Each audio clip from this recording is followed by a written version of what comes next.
শেখ হাসিনা মারা গেছে ভারতের এনডিটিভি আর রয়টার্স প্রমাণ কইরা দিছে। আমি যখন বলছিলাম তখন অনেকেই আইসা আমার উপরে আক্রমণ করলেন, কমেন্টে আইসা মধুর মধুর বাণী ঝাড়লেন, মেসেজ দিলেন। এখন এনডিটিভি আর রয়টার্সকে কি বলবেন? রয়টার্স তো হচ্ছে আন্তর্জাতিক গণমাধ্যমের শীর্ষ গণমাধ্যম, আর এনডিটিভি হচ্ছে ভারতেরই এনডিটিভি। এখন তাদের কিছু বলেন, যান, শেখ হাসিনা যে মারা গেছে তারা প্রমাণ করে দিছে, এখন তাদের কিছু যা বলেন। আসলে আমি ছোট মানুষ তো, যেগুলো কথাবার্তা বলি আপনারা মনে করেন আমি মনে হয় ভিউ ব্যবসা করি। ভাই, আবারও প্রমাণ হয়েছে যে শেখ হাসিনা মারা গেছে। কিভাবে প্রমাণ হয়েছে একটু ক্লিয়ার করে বুঝাই দেই, তাহলে বুঝতে পারবেন। এই ভারতের এনডিটিভির সাথে শেখ হাসিনা ইমেইলে সাক্ষাৎকার দিছে। তখন আন্তর্জাতিক মহলের বিভিন্ন গণমাধ্যম প্রশ্ন করছে যে শেখ হাসিনা আপনাদেরকে ইমেইলে সাক্ষাৎকার দিতে পারে, সেই শেখ হাসিনা সরাসরি কেন আপনাদেরকে সাক্ষাৎকার দিতে পারলো না, বা কেন সাক্ষাৎকার দিচ্ছে না? তখন এনডিটিভি চুপ হয়ে গেছে, একবারে প্রতিবেদন বন্ধ করে দিছে। বুঝতে পারছেন কিভাবে প্রমাণ করতেছে? এনডিটিভি এই প্রশ্নের কোনো উত্তর দেয় নাই এবং এর প্রেক্ষিতে কোনো প্রতিবেদনও এনডিটিভি করে নাই। তার মানে এনডিটিভি এই জায়গায় ধরা খেয়ে গেছে। তো এনডিটিভি যখন ধরা খাইছে তখন এনডিটিভির কথা তো সত্য প্রমাণ করতে হবে, তাই না? তারপরে এই আন্তর্জাতিক গণমাধ্যম, শীর্ষ গণমাধ্যম রয়টার্স একটা প্রতিবেদন প্রকাশ করছে। সেই প্রতিবেদন লিখছে শেখ হাসিনার সাথে প্রায় 1 ঘন্টার উপরে তাদের নাকি সাক্ষাৎকার হয়েছে, মানে সাক্ষাৎকার নিছে আর কি। তো 1 ঘন্টা সাক্ষাৎকার কিভাবে নিয়েছেন তার প্রতিবেদন যদি দেখেন, সেই প্রতিবেদনের ভিতরে লেখা আছে তারা মোবাইলে সাক্ষাৎকার নিছে এবং সেখানে বিদেশে একজন ছিল, ইন্ডিয়ায় একজন ছিল এবং বাংলাদেশে একজন ছিল। এই 2 জন সাংবাদিক, একজন এডিটর, সবাই মিলে শেখ হাসিনার 1 ঘন্টা সাক্ষাৎকার নিছে মোবাইলের মাধ্যমে। এখন প্রশ্ন উঠছে যে শেখ হাসিনার যদি সাক্ষাৎকার আপনারা মোবাইলে নিয়ে থাকেন, তাহলে আপনাদের কাছে শেখ হাসিনার অডিও ক্লিপ আছে, শেখ হাসিনা যে কথাগুলো বলছে সেই অডিও আপনাদের কাছে আছে, সেই অডিওটা একটু শুনান। একদম চুপ হয়ে গেছে রয়টার্স, ধরা খেয়ে গেছে। রয়টার্সও এখন আর কিছু বলতে পারতেছে না।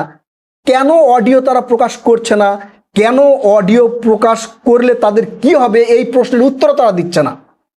চিন্তা করছেন? অর্থাৎ ভারতের এনডিটিভি তাদের যেই প্রতিবেদন শেখ হাসিনার সাথে ইমেল সাক্ষাৎকার, সেটাকে ইস্টাবলিশমেন্ট করতে রয়টার্সের দ্বারস্থ হয়েছে। রয়টার্সও এনডিটিভিকে বাঁচাতে যেয়ে ধূপ করে ধরা খাইছে। কোনো প্রশ্নের উত্তর এই রয়টার্স দিতে পারতেছে না। এখন রয়টার্স এটা বলতেও পারতেছে না যে আমাদের কাছে শেখ হাসিনার অডিও ক্লিপ নেই। এটা যদি বলে তখন তো রয়টার্স ধরা খাবে যে রয়টার্স আপনি একজন গণমাধ্যম। এই গণমাধ্যম শুধু একটা দেশের না, আন্তর্জাতিক গণমাধ্যম। সেই গণমাধ্যমের সাথে শেখ হাসিনা ইন্টারভিউ দিছে, কথা বলছে, সেটার রেকর্ড আপনাদের কাছে নাই। সেই রেকর্ড আপনারা কেন প্রকাশ করতেছেন না? কারণ তারাও এনডিটিভিকে বাঁচাতে যায় ধরা খাইছে, এখন আর কোনো উত্তর দিতে পারতেছে না। বুঝতে পারছেন? এখন আন্তর্জাতিক মহল থেকে শুরু করে বিভিন্ন গণমাধ্যমে একই প্রশ্ন উঠতেছে, শেখ হাসিনা কেন লাইভে আসতেছে না, শেখ হাসিনা সরাসরি কেন কথা বলতে পারতেছে না। এখন মানে অনেকেই মনে করতেছে আর কি যে শেখ হাসিনাকে আল্লাহ তাআলা নিয়ে গেছে। আমি তো অনেক আগেই বলছিলাম যে শেখ হাসিনা জয় বাংলা হয়ে গেছে। বুঝতে পারছেন? শেখ হাসিনা আগে মানে প্রথম দিকে শোনা গেল যে তিনি এই পার্কে ওই পার্কে হাঁটতেছে, শোনা গেছে, ভিডিও নেই, অডিও নেই। সেটা নিয়েও প্রশ্ন উঠছে যে শেখ হাসিনা প্রথম দিকে একটা মানুষের নিরাপত্তা বা সিকিউরিটি ব্যবস্থা দিন দিন হালকা হয়। প্রথম দিকে যেমন যে হারে সিকিউরিটি দেওয়া হয়, এই যে তারেক রহমান যখন বাংলাদেশে আসলেন তখন তাকে যে সিকিউরিটি দেওয়া হয়েছে, এখন কি সেই সিকিউরিটি আছে? নেই। ঠিক প্রত্যেকটা ব্যক্তির ক্ষেত্রেই এইভাবেই সিকিউরিটি হয়। প্রথম দিকে কড়া নিরাপত্তা দেওয়া হয়, তারপরে আস্তে আস্তে আস্তে আস্তে সেটা হালকা হয়ে যায়। কিন্তু শেখ হাসিনাকে নাকি ভারত 3বার ট্রান্সফার করছে। কোথায় কোথায় করছে একমাত্র ভারত জানে, এটাও ভারতেরই গণমাধ্যম বলে। চিন্তা করছেন? এখন আন্তর্জাতিক মহল এবং আন্তর্জাতিক গণমাধ্যম প্রশ্ন তুলেছে যে শেখ হাসিনা সরাসরি কেন সাক্ষাৎকার দিতে পারছে না, লাইভে আসতে পারতেছে না, সামনে আসতে পারতেছে না, নেতাকর্মীদের সাথে দেখা করতে পারতেছে না। এর কারণ কি? শেখ হাসিনা কি আদৌ বেঁচে আছে নাকি মারা গেছে? এই প্রশ্নের উত্তর কেউ কোথাও থেকে দিচ্ছে না।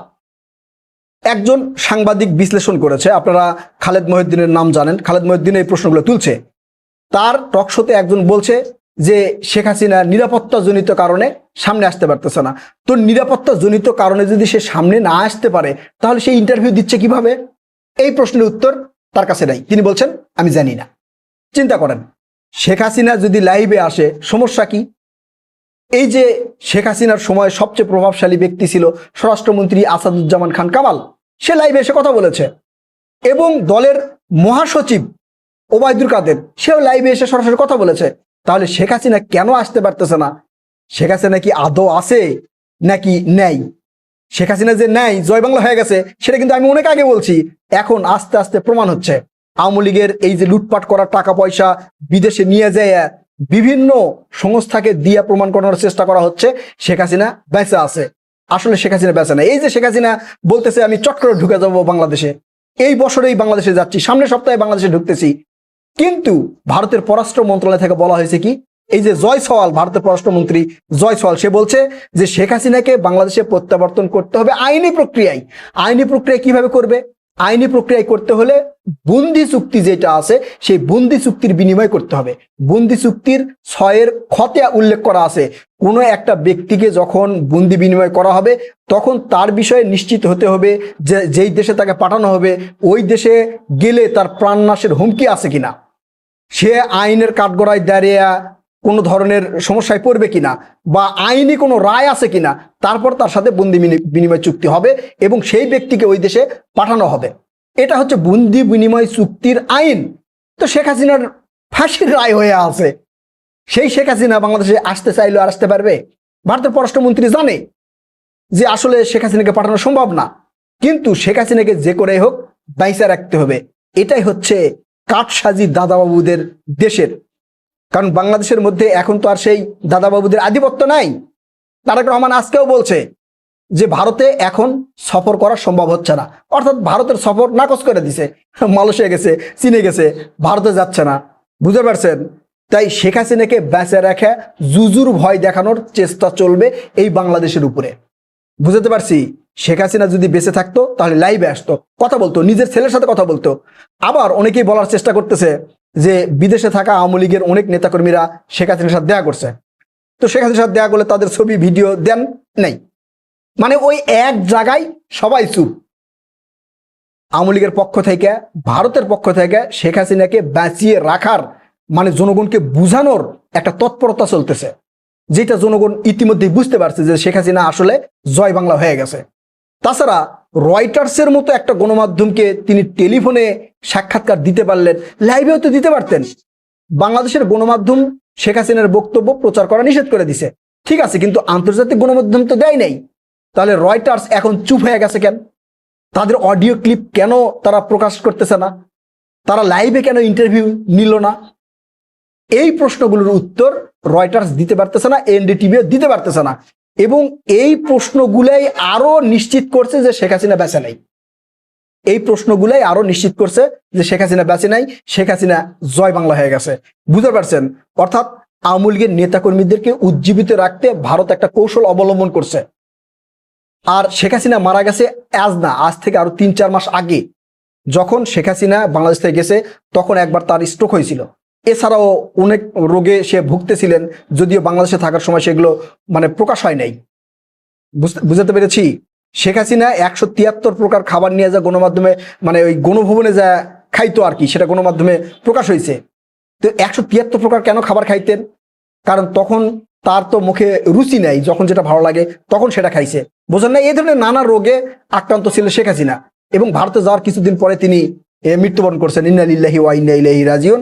আপনারা আলহামদুলিল্লাহ পড়তে পারেন। তো ভারত এবং এনডিটিভি মানে ভারতের এনডিটিভি আর রয়টার্স আবারও প্রমাণ করলো শেখ হাসিনা আর নাই। বুঝতে পারছেন? প্রমাণ পাইছেন, আরো প্রমাণ পাবেন, আরো সামনে যত মানে দিন যত যাবে তত প্রমাণ পাবেন। শেখ হাসিনার বিষয়ে আপনাদের মতামত, আপনাদের মূল্যবান মতামত জানাবেন। কথা হবে নতুন কোনো ভিডিওতে, ততক্ষণ পর্যন্ত ভালো থাকবেন ইনশাল্লাহ। আল্লাহ হাফেজ।